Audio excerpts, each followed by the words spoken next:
Well, I guess I'm plagued. I come across too vague. I'm not seen.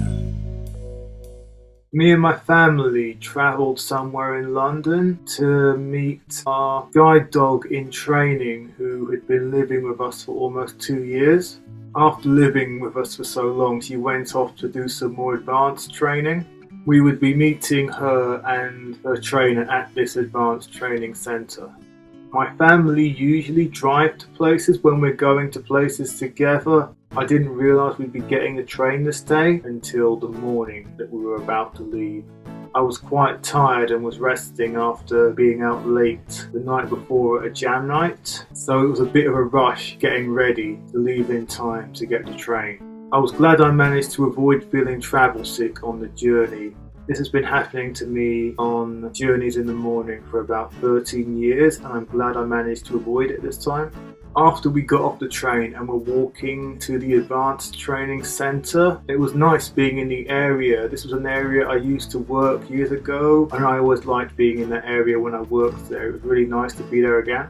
When we met the person who'd been training our guide dog who had been living with us, the first thing we were to do was watch him walk her, but not get so close that she would see us and get distracted from focusing on the walk. It was really stressful, worrying that we were getting too close. Even though we said we could walk closer than we were walking, I was worried that she would notice us and get distracted. After the walk, we went into the advanced training centre. This is where the guide dog who'd been living with us would see us and realise that we were there. It was nice that when she did see us, she ran up to us, was excited to see all of us, but she was also really distracted by all the toys in the room and the food that she knew was in the room that she was trying to get to. This made me feel pretty sad if she was more bothered about that than about seeing us. I had to remind myself later that she was really excited when she did notice it was us. She is just the type of dog that's always distracted by food and playing with games and toys.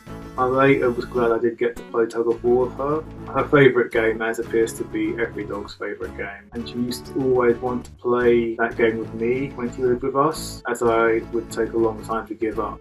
I did feel sad when just before we went I tried to stroke her and she moved away. I felt really sad if this was going to be the last interaction I had with her. The trainer said how well she was doing and how there was no chance they were going to withdraw her as they do with some dogs who don't do well enough with their training.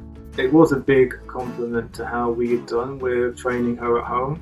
She apparently was a really rare example of a dog doing as well as she had been doing, and that there was no chance they were going to withdraw her.